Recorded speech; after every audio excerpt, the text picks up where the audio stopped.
Road మీద signal పడంగానే ఈటోగల ఆటోగలు వస్తారు. చిల్లరుంటి ఇస్తాం లేదంటే ఊకుంటాం. గుడి మెట్ల మీద, పార్కుల కాడ, సడకుల పక్కన ఉంటారు. పండుగలు పబ్బాలప్పుడు, జాతరలప్పుడు పక్కూర్లకెళ్ళి కూడా వస్తుంటారు. నలుగుర్ల తిరుగుతారు, నలుగుర్లనే అడుక్కుంటారు.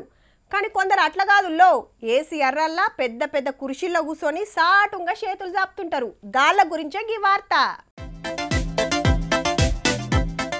ఎహే, అవినీతి ఆఫీసర్ల కంటే మేమే నయం అంటారుల్లా వరంగల్ బిచ్చగాళ్ళు. కాళ్ళరెక్కలు మంచిగా లేక మేము అన్ని సక్కగుండి వాళ్ళు అడక తింటాన్రు. మాది ఆకలి బాధ, వాళ్ళది అవినీతి బాధ. మేమిస్తే తీసుకుంటాం, లేకుంటే లేదు. వాళ్ళు డిమాండ్ చేసి మరీ గుంజుతారు. దయున్నోళ్ళు 10వ పరకో ఇస్తే మా కడుపు నిండుతుంది. కొందరు ఆఫీసర్లు దయ లేకుండా గరీబులను పీక్క తింటారు. మేము రోడ్ల మీద, వాళ్ళు ఆఫీసులు అడుక్కుంటారు.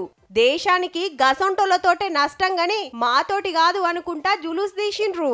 ఎందుకంటే ఇయాల దునియా అవినీతి వ్యతిరేక దినోత్సవం అని హన్మకొండల జ్వాల స్వచ్ఛంద సంఘం ఈ కార్యం పెట్టింది.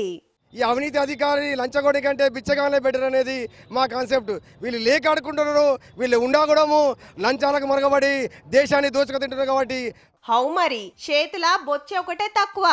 నెలకు ₹1,00,000 జీతం వచ్చేటోళ్ళు కూడా లంచం లంచం అని పబ్లిక్ ను సతాయించుడేనాయే. ఆయన ఏసీబీకే బుగులు పడనోళ్ళు బిచ్చగాళ్ళ కంటే అధ్వానం అన్నంత మాత్రాన మారతారుల్లా.